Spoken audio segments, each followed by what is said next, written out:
영화나 드라마를 보면 그 배우들의 역할이 다 구분되어 있는 것을 보게 됩니다. 흔히 우리가 주연 혹은 주역 연기라고 부르는 이제 주연급 배우들이 있고, 또 조연급 배우들도 있고, 단역 연기하는 엑스트라라고 말하는 그런 사람도 있습니다.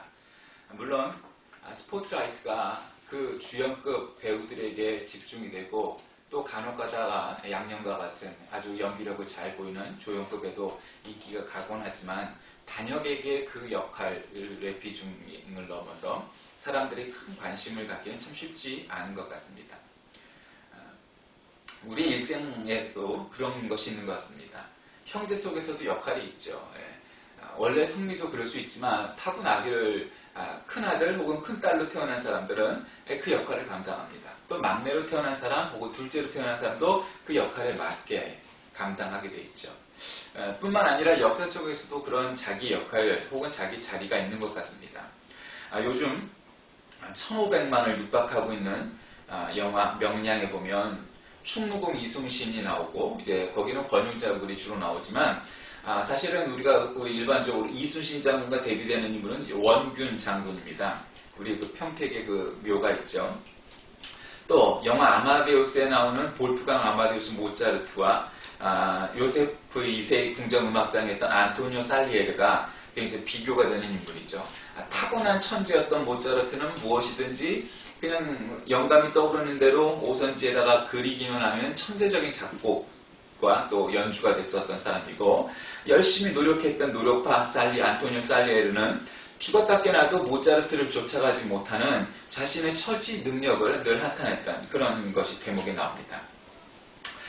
구약 성경에도 이 역사의 흐름이 있죠. 우리가 지금 읽어나가고 있는, 그래서 사실 오늘이 창세기 이제 마지막 장 대단원의 막을 내리는 날입니다만, 구약 성경 창세기는 그 말 그대로 하나님이 천지를 창조하신, 세상을 만드신 그때부터인데, 그때부터 사실은 그거는 이제 앞부분에 나오는 일이고, 이제 주로에 나오는 이야기는 족장사죠, 족장사. 그러니까 하나님이 갈대아 우르 지방으로 이 아브라함을 갖다가 부르시면서 이 아브라함을 이제 나의 자녀다 이렇게 삼으신 거죠. 그래서 아브라함, 이삭, 야곱, 이스라엘 여기까지 오다가 우리가 최근에 읽었던 이제 요셉, 그러니까 이제 아브라함, 이삭, 이스라엘, 요셉 여기까지가 이제 구약 성경에 나오는 족장사의 마무리죠.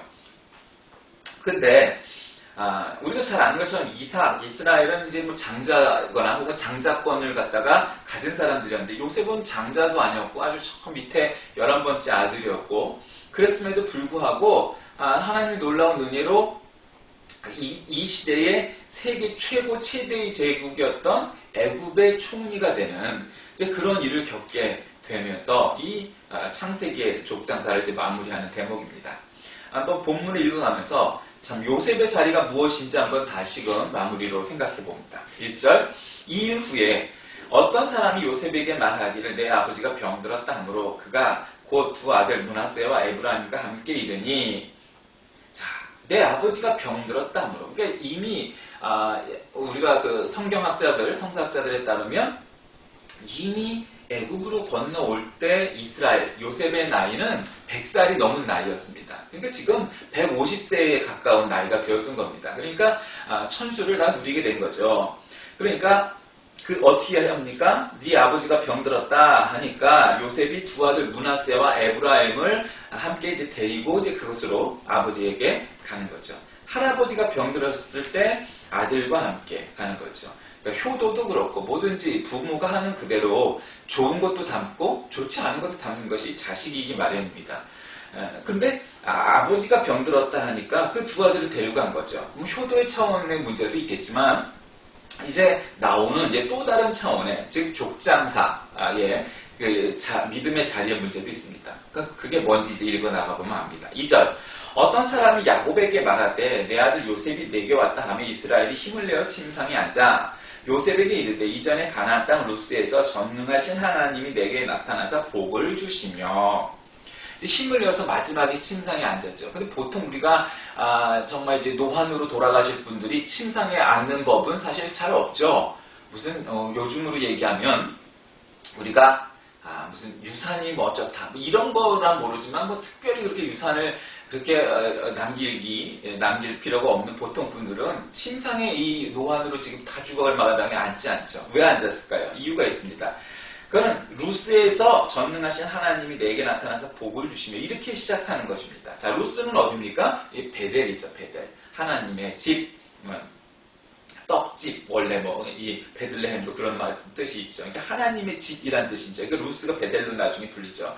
그 루스, 베델이 어느 곳입니까? 야곱이 잠깨어 일어난 후, 그러니까 사닥다리 꿈을 꾸고, 거기에다가 이 반석 위에다가, 돌덩이 위에다가 기름을 붓고, 또 재물을 얹어 제사를 드렸던 곳. 그렇게 루스 혹은 베델이 상징하는 게 뭘까요? 그것은 광야입니다. 사막입니다. 인생의 사막 광야고, 고난이 있었던 것이고, 근데 그 고난을 딛고 예배와 믿음으로 극복하고 하나님과 다시금 계약을 맺고 하나님과 다시금 믿음을 확인하고 예배를 드렸던 바로 그 장소, 그것이 루스 베델인 것입니다. 자, 루스에서 전능하신 하나님이 내게 나타나사 복을 주시며, 자, 복은 누가 주는 것? 하나님이 주시는 것입니다. 축복이란 말은 복을 기원하다라는 말이죠. 그러니까 하나님은 우리에게 복을 주시는 분이지 복을 기원하진 않죠. 왜? 복을 기원하는 건 사람이 할 수 있는 일이죠. 근데 복의 근원은 어디입니까? 그건 하나님이십니다. 하나님 우리에게 복을 주시는 거다라는 것이죠. 자, 4절. 내게 이르시되 내가 너로 생육하고 번성하여 내게서 많은 백성이 나게 하고 내가 이 땅을 내 후손에게서 주어 영원한 소유가 되게 하리라. 하나님이 복해 주신 내용이 뭐예요? 너로 생육하고 번성하게 하여 내게서 많은 백성이 나게 하고, 이 다산, 이건 어느 시대에나 인간이 공통적으로 갖고 있는 축복의 혹은 복의 근원이죠. 다산이라는 건. 그래서 예전에 여러 가지 상징물이나 정신이나 이런 것들이 있는 까닭이 뭡니까? 이게 다산에 관한 어떤 인간의 그 욕망이 분명히 있기 때문입니다. 그래서 내 후손에게 영원한 소유가 되게 하겠다. 이것이 바로 하나님께서 주신 축복의 내용이죠. 근데 여러분, 우리가 여기서 한번 다시금 생각해 본다면, 원래 이 요셉 그리고 이 이스라엘의 그 집안이 아브라함 시대 때부터 그렇게 씨가 많은 집안이 아니었죠. 아브라함만 달랑 들어다가 이렇게 놓은 거니까, 물론 이제 노예도 있고 이렇게 있지만 그 오리지널 집안 사람들은 그렇게 많은 거는 아니었단 말입니다. 그런데 여러분, 이스라엘, 야곱의 시대에 그의 아들이 몇 명이 됐죠? 12이나 된 거예요. 그렇죠? 12이 된 거예요. 그런데 지금 요셉이 자기의 아들 둘을 데리고 왔는데, 즉 그 에브라임과 므낫세였죠. 그래서 아브라함으로부터 이어진 하나님의 복의 내용이 생육하고 번성하라 이건데, 이스라엘의 시대에 12지파가 형성돼서 이스라엘 역사상 구약성경 시대의 모든 시대에 12지파 하면은 바로 이스라엘의 아들, 야곱의 아들이 쭉 그 12지파 이름이죠. 루벤, 시므온 막 이래가면서 12명의 지파라는 거죠. 근데 5절에 보면 이제 그 내용이 납니다. 내가 애굽으로 와서 내게 이르기 전에 애굽에서 내가 낳은 두 아들 에브라임과 므낫세는 내 것이라. 루벤과 시므온처럼 내 것이 될 것이다. 이거는 뭡니까? 할아버지가 손자들을 자기 아들 삼겠다는 얘기죠. 그러니까 자식 욕심이 많아서 그런가요? 그런 내용이 아니에요. 이 내용은 무슨 뜻이냐? 이스라엘에게는, 야곱에게는 12아들이 있어서 그것이 12지파가 됐죠. 근데 12이라는 숫자가 상징성이 있으니까 그 12지파를 이제 지켜야 되겠는데, 하나 보고 문제가 되는 게 있어요. 이제 이 중에 12지파 중에 레위 지파는 제사장 지파가 되는 거죠. 그러니까 제사장 지파라는 건 뭐예요? 11조를 하지 않는, 그러니까 나머지 사람들이 11조를 갖고 먹고 사는 지파예요. 그러니까 12지파이면서도 사실은 11지파인 거죠. 이해가 되시죠? 세금을 내지 않고, 한마디로 11조를 하지 않는, 그래서 생업을 종사해서 장사하거나 사업을 할 수 없고 오직 장막 안에서, 지금으로 얘기하면 교회 안에서 먹고 살아야만 하는 지파가 레위 지파예요. 그러니까 형식적으로는 12지파지만 실질적으로는 몇 지파가 되는 거죠? 그럼 11지파예요. 그럴 때 그것을 극복하는 것이 반지파라는 제도죠. 즉 원래 요셉은 요셉지파라는 말이 있어야 되는데 요셉지파라는 말이 없죠. 대신에 요셉의 아들이었던 에브라임과 므낫세가 누구의 양자로 들어간다는 거죠? 이스라엘, 야곱의 양자로 들어가는 거예요. 그러니까 실질적으로는 13지파지만 형식적으로는 이것이 12지파가 되는 거예요. 왜? 에브라임 반지파, 므낫세 반지파라고 얘기를 하기 때문이죠. 그러니까 다 합쳐도 12지파고 또 내용적으로도 12지파가 되게 반지파 제도가 생긴 거예요. 왜? 레위 지파가 온전한 한 지파를 이루면서도 12지파와 똑같은 나머지 지파와 똑같지가 않기 때문에 이 요셉의 몫을 요셉이 아니라는 거죠. 그 얘기는 뭐예요? 요셉의 아들인 에브라임과 므낫세가 야곱의 이스라엘의 아들이 되었다는 것은 요셉의 격이 어떻게 되는 거죠? 높아지는 거죠. 한마디로. 즉 다른 형제들과 같은 동급이 아니 돼버린 거예요. 요셉이 상대적으로. 왜? 요셉의 아들들이 야곱의 이스라엘의 아들이 되어버렸으니까 말이죠. 형식 논리적으로 우리가 그렇게 생각할 수 있지 않겠어요? 그래서 사실은 12지파면서도 12지파가 안 되는 것을 극복하기 위해서 반지파라는 제도를 만들어서 형식적으로나 내용적으로 다 12지파를 이룰 수 있도록 만든 것이 반지파 제도라는 겁니다. 자, 6절. 이들 후에 내 수생은 내 것이 될 것이며 그들의 유산은 그들의 형의 이름으로 함께 받으리라. 네, 그러니까 나머지 에브라임과 므낫세는 이제 한마디로 큰 아들들이었으니까 그것은 야곱의 몫이 된 거고 이스라엘의 몫이 된 거고 나머지 자식들은 다 네 아들이다. 이렇게 법적인 문제를 다 정리한 거죠. 그렇게 마지막으로 야곱이 이스라엘이 므낫세와 에브라임과 므낫세를 축복하는 그런 대목입니다. 그러니까 한마디로 말하면 아담도 또 아브라함도 그리고 또 실질적으로 요셉도 또 이 다음에 나가는 이제 노아도 이렇게 모세도 이런 사람들이 다 결국은 누구를 상징합니까? 예수 그리스도의 그림자인 겁니다. 예수 그리스도의 모형인 겁니다. 예수님께서 오시기 전에 세상을 혹은 사람들을 혹은 가족을 집안을 구원할 그러한 사람들의 모습들이 그렇게 나오는 거죠. 그러니까 요셉은 어떤 인물입니까? 결국 굶어서 죽을 수밖에 없었던 이 믿음의 집안을 살려낸 사람이죠. 그런데 여러분 원래 요셉은 어떤 사람으로 기억되었습니까? 가족들에겐 노예로 팔려가서 죽었거나 그냥 노예로 평생 살 수밖에 없었던 그 한마디로 잃어버린 기억할 필요 없는 그러한 아들이 그러한 형제가 사실은 요셉이었죠. 그런데 그 요셉이 어떤 아들이 되었어요? 민족을 구원하고 집안을 구원하는 아들, 하나님이 선택하신 아들, 예수님처럼 그 집안과 민족을 구원할 모형으로 모델로 요셉을 삼았다는 것이죠. 그래서 생육하고 번성하는 그런 아브라함과 이삭과 이스라엘과 그리고 요셉이 꼽히는 까닭은 그리고 성경 내용에서도 상당 부분 요셉에게 집중되어 있는 것은 바로 요셉이 그러한 자리, 요셉의 자리를 차지하고 있기 때문이죠. 자, 한번 우리가 지파 얘기가 나왔으니까 깊게는 아니지만 지파 얘기를 해볼까? 예수님이 무슨 지파죠? 유다 지파예요. 우리가 흔히 착각하고 예수님께서 레위 지파 혹은 큰아들이었던 큰아들 뻘된 르우벤이나 혹은 시몬이나 이런 지파가 나올 거라고 생각하지만 사실은 유다 지파죠. 왜 그렇죠? 아버지가 잘못했을 때 그 잘못을 덮었던 것이 바로 유다였기 때문이죠. 그러니까 큰아들이 아님에도 유다 지파였어요. 그렇다고 레위 지파도 아니에요. 그렇다고 또 요셉 지파도 아니에요. 예수님이.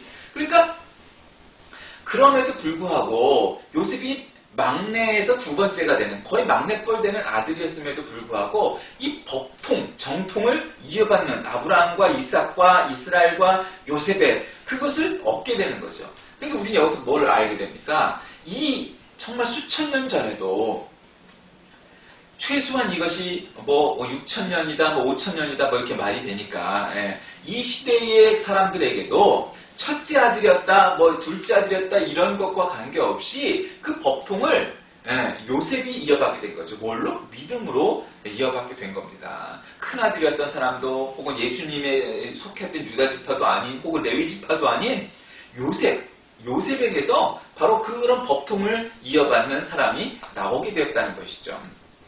자, 한번 오늘 읽은 내용의 교훈을 한번 생각해 봅시다. 자, 첫 번째로는 가족끼리 화목하고 효도를 가르쳐야 한다라는 것을 알 수 있게 되죠.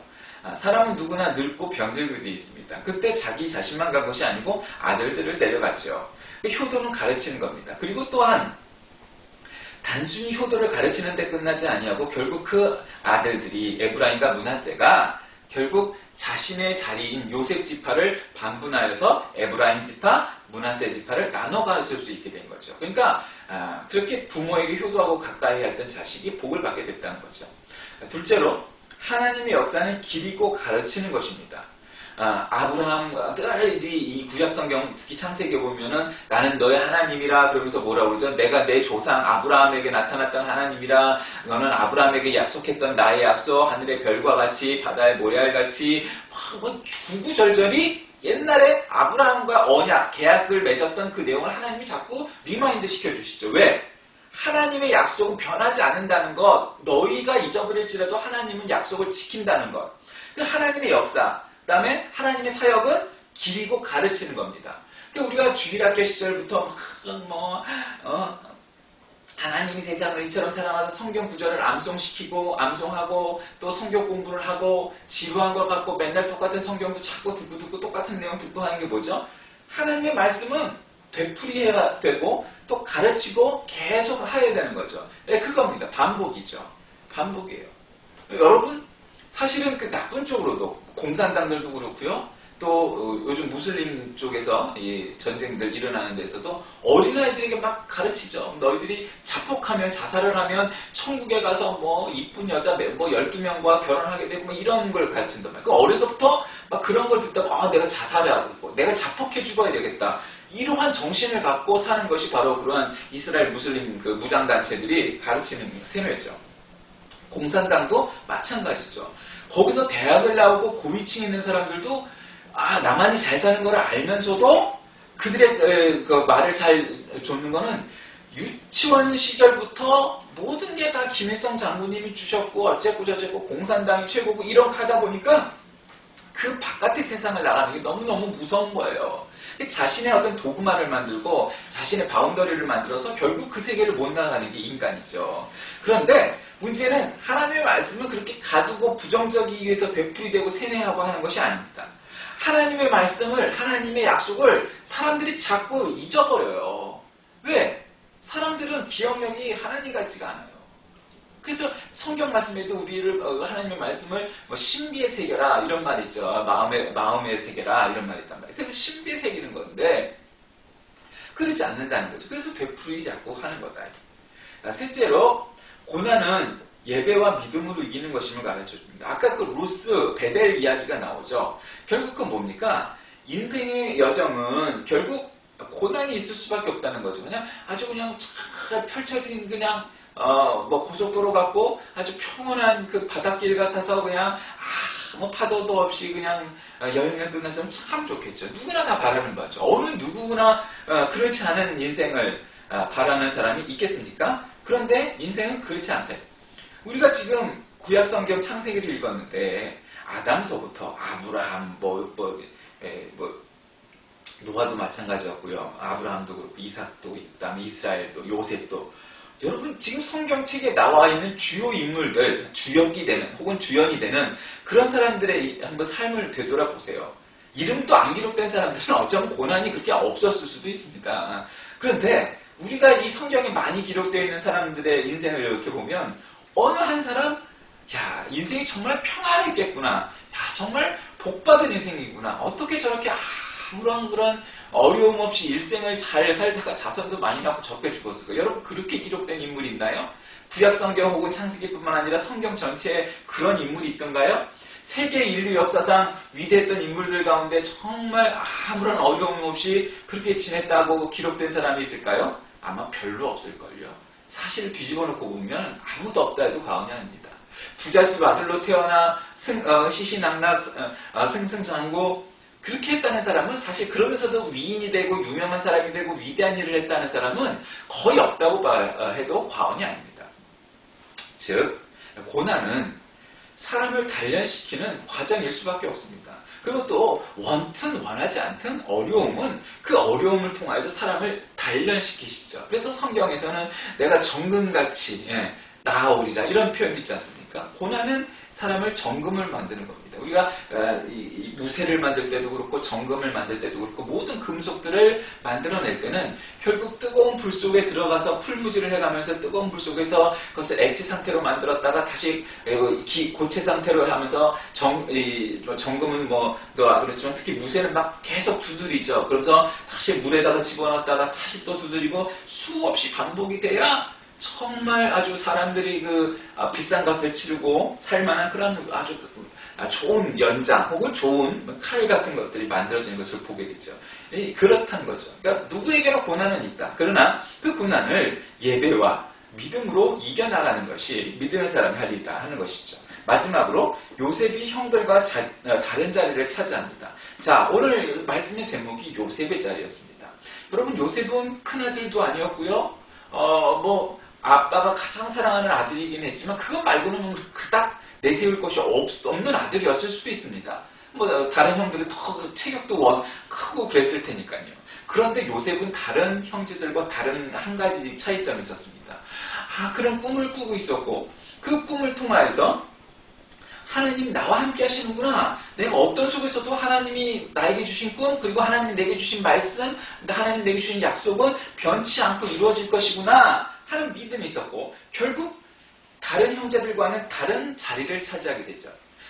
그 형제들의 그 자리에 자신의 아들이 들어갔습니다. 그 말은 요셉은 자기 아버지 야곱, 이스라엘의 격으로 격상되었다는 얘기죠. 물론 그게 족보고 그냥 족보에서 양자적인 문제지만 실제로 그렇게 되었다는 겁니다. 여러분, 그 이야기의 결론은 뭡니까? 요셉이 다른 형제들과 다른 반열에 놓이게 되었다는 거죠. 아버지의 반열에 올랐다는 거죠. 족장의 반열에, 그리고 이 믿음의 정통, 법통을 이어가는 아들이 되었다는 거죠. 여러분, 우리가 오늘 본문 말씀을 통해서 알 수 있는 것은 바로 그겁니다. 그것이 요셉의 자리입니다. 그러므로 우리는 어떻게 태어났든 어떤 상황에 처해져 있든 요셉과 같이, 사실은 아브라함과 이삭과 이스라엘과 또 요셉과 또 성경에 나오는 모든 사람들이 다 우리에게 보여주고 살았던 것처럼 우리는 그 믿음의 자리를 회복하고 우리는 그 믿음의 자리를 차지하기 위해서 애쓰는 사람들입니다. 얼마 안 있으면 이제 아시안 게임이 열릴 겁니다. 많은 선수들이 열심을 다해서 길게는 4년, 짧게는 몇 년 동안 열심히 먹을 것 못 먹어가고 힘들고 그냥 쓰러질 것 쓰러지지 않아가면서 운동을 하는 이유가 뭡니까? 승리하기 위해서입니다. 1등하기 위해서죠. 금메달 따기 위해서입니다. 그러면 부수적으로 붙는 게 있지만 결국 승리하기 위해서 열심히 노력한 겁니다. 모든 인생이 어떤 인생인들 승리하고 싶지 않은 인생이 있겠습니까? 고통도 있고 문제도 있을 수 있습니다. 그런데 그 모든 것이 다 그 승리의 자리를 위해서입니다. 근데 그 승리의 자리라는 게 단지 세상적인 가치관으로 판단할 수 있는 그러한 승리가 아니라 하나님께서 주시는 우리에게 주시는 멸류관, 하나님께서 우리에게 허락하시는 구원의 자리, 영광의 자리, 바로 그것을 위해서 나아가는 것 아닙니까? 경주자들이 받는 상도, 그 상을 위해서도 그렇게 열심을 다하는데 하나님께서 주시는 멸류관을 위해서 우리가 무엇을 안 하고 못할 일이 있겠습니까? 사랑하는 교우 여러분, 우리의 처해져 있는 상황이 무엇이든 간에 관계없이 요셉의 자리를 차지하였던 것처럼 우리도 요셉처럼 어려움도 문제도 환경도 이겨나간다면 우리도 요셉의 자리와 같은 그러한 칭찬, 그러한 보, 그러한 상 받게 되는 우리 모두가 될 것입니다. 요셉과 같은 요셉의 자리를 찾는 저와 여러분 다 되시길 주의 이름으로 간절히 기도합니다. 하나님 아버지 감사합니다. 오늘도 우리에게 거룩한 날 허락하시고 모여 예배드릴 수 있는 은혜를 허락하신 것을 참으로 감사합니다. 하나님께서 우리에게 주신 삶의 여정은 맑은 날도 있지만 사실은 더 어둡고 비가 내리고 눈보라가 치는 날도 많음을 주님 앞에 고백합니다. 그때마다 요셉의 자리를 차지하였던 그 여정을 되돌아보며 우리도 요셉과 같은 믿음의 사람 되게 하여 주옵소서. 예수님의 이름으로 간절히 기도드립니다. 아멘.